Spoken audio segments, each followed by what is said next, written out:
Bienvenidos a Escuela para la Memoria con Benjamin Polanco. Un cordial saludo a nuestros queridos atletas de la memoria. Hoy vamos a hacer un análisis a fondo de un tema que, nos intriga a casi todos. Todos conocemos a alguien que parece aprender idiomas sin esfuerzo, como por arte de magia, mientras que otros luchamos durante años con el mismo verbo irregular. ¿Es talento innato o hay algo más? Una maquinaria oculta en el cerebro que podamos entender y sobre todo entrenar. Esa es la misión de hoy. Vamos a sumergirnos en la investigación de Silvia Rodríguez Méndez, concretamente en su trabajo de fin de máster, El papel de la memoria en el aprendizaje de una segunda lengua. No para leer un texto académico, sino para usarlo como un mapa del tesoro y descubrir qué procesos de memoria distinguen a los estudiantes con más éxito. Claro. Al final de lo que se trata es de entender cómo está montada nuestra cabeza. Porque aprender un idioma es de las cosas más complejas que le podemos pedir al cerebro. Hoy vamos a intentar pasar de mirar el capó del coche a entender de verdad cómo funciona el motor por dentro, más allá de los trucos de siempre. Me gusta esa analogía. Pues empecemos por las piezas principales de ese motor. Cuando pensamos en memoria, la imagen que nos viene es la de un almacén gigante, un desván donde vamos acumulando cosas. Pero el estudio deja claro que es algo mucho más activo, ¿verdad? Totalmente. Hay que olvidarse de la idea del almacén pasivo. La memoria es un proceso, Un proceso constante con 3 fases críticas. Primero, la codificación. El momento en que entra la información. Exacto. Cuando el cerebro la traduce a su propio lenguaje. Luego, el almacenamiento. Guardarla de forma organizada. Y finalmente, la recuperación. Ser capaces de encontrarla cuando la necesitamos.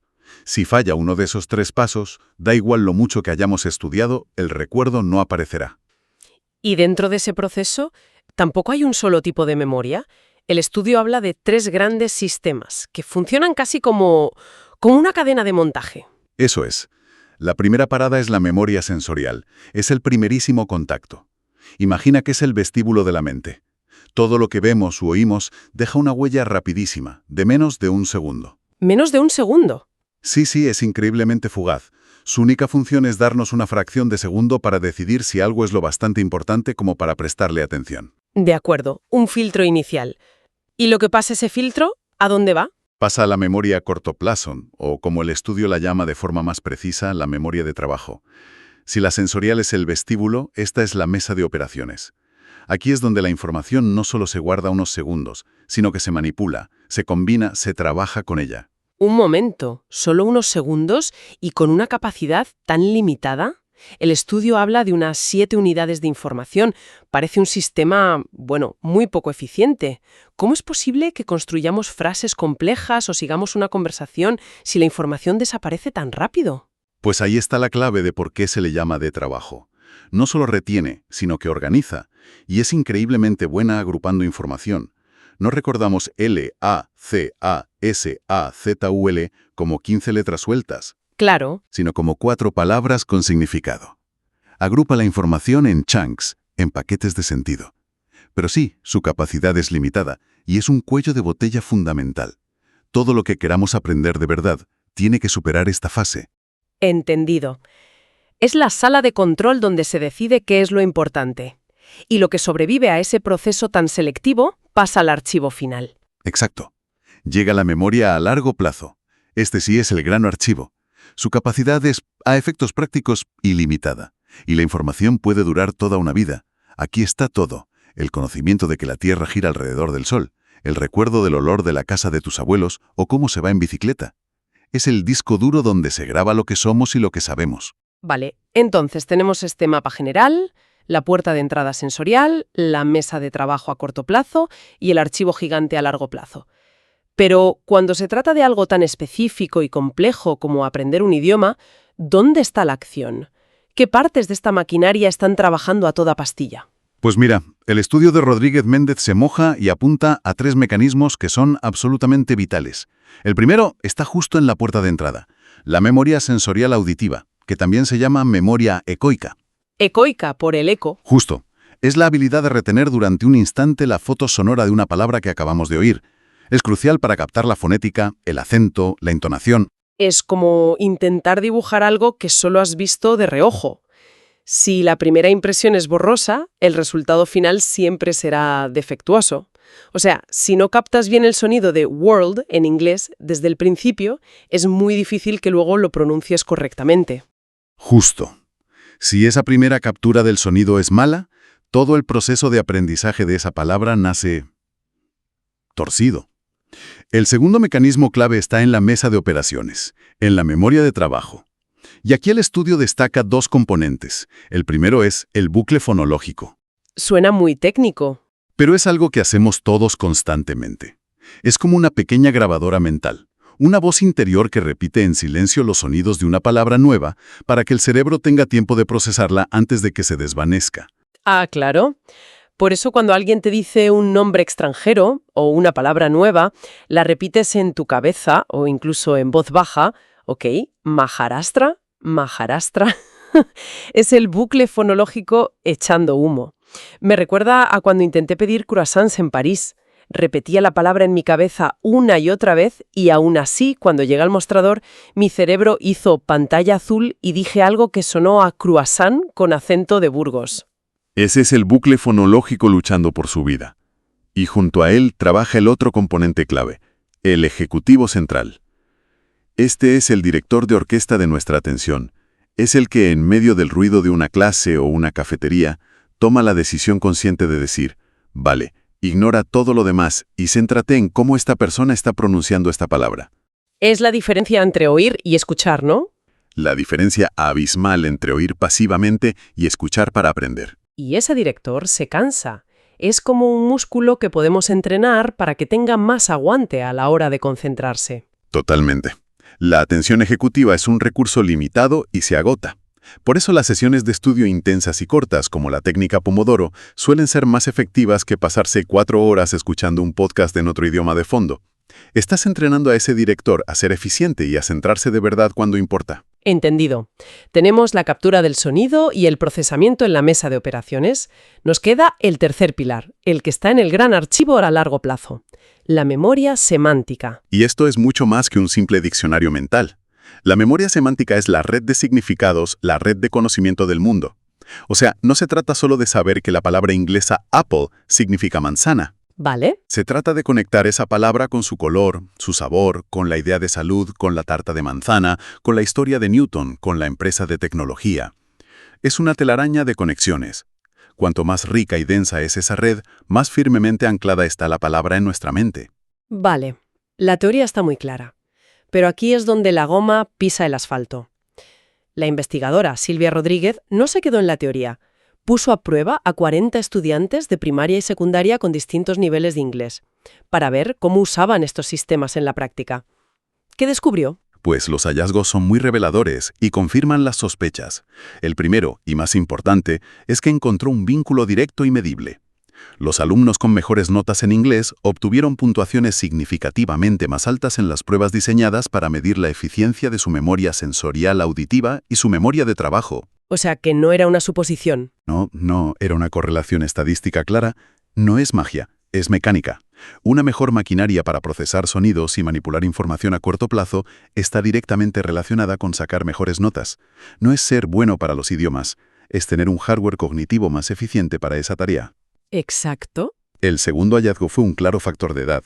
Los alumnos de secundaria, los más mayores, usaban de forma mucho más eficaz tanto la memoria de trabajo como la semántica que los de primaria. Claro.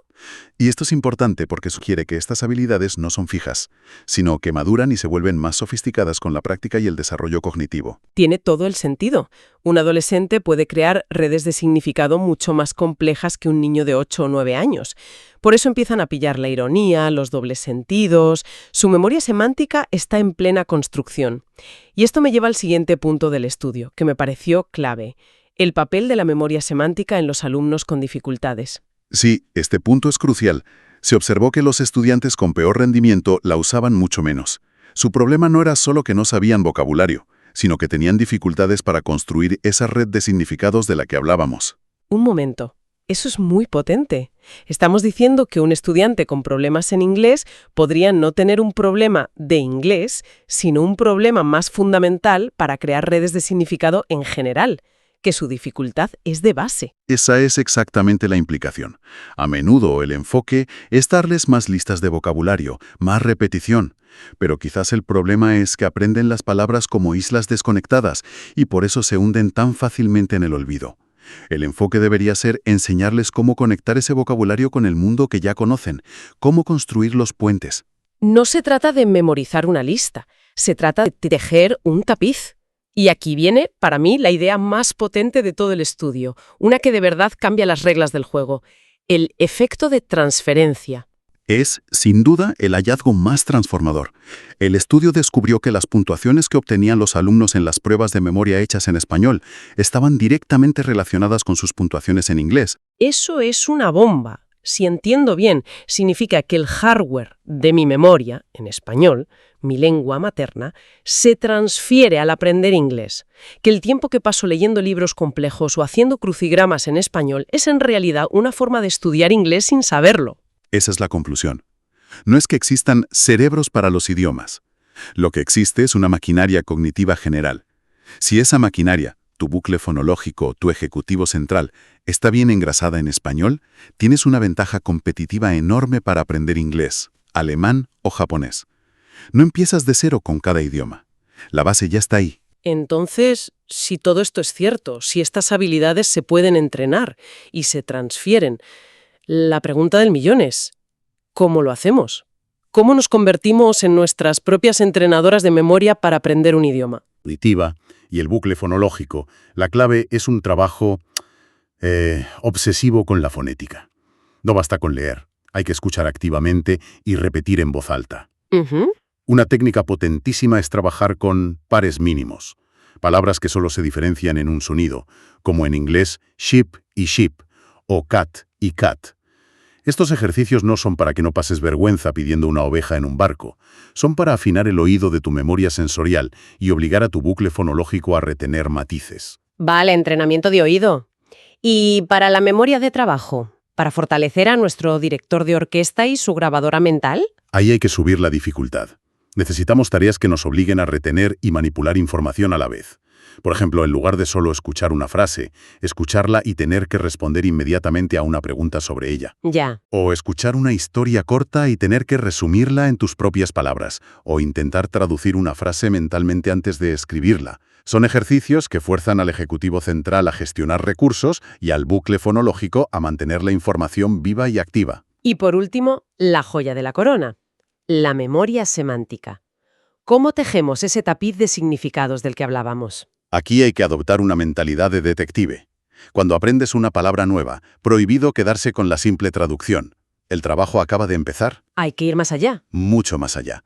Hay que buscarla en diferentes contextos, leer frases de ejemplo, buscar sinónimos y antónimos, crear un mapa mental que la conecte con otras palabras que ya conoces. Y lo más importante, usarla, crear tus propias frases con ella lo antes posible. Se trata de construir activamente esa red, no de esperar a que se forme sola por arte de magia. La gran conclusión que extraigo de todo esto es que tenemos que cambiar el chip.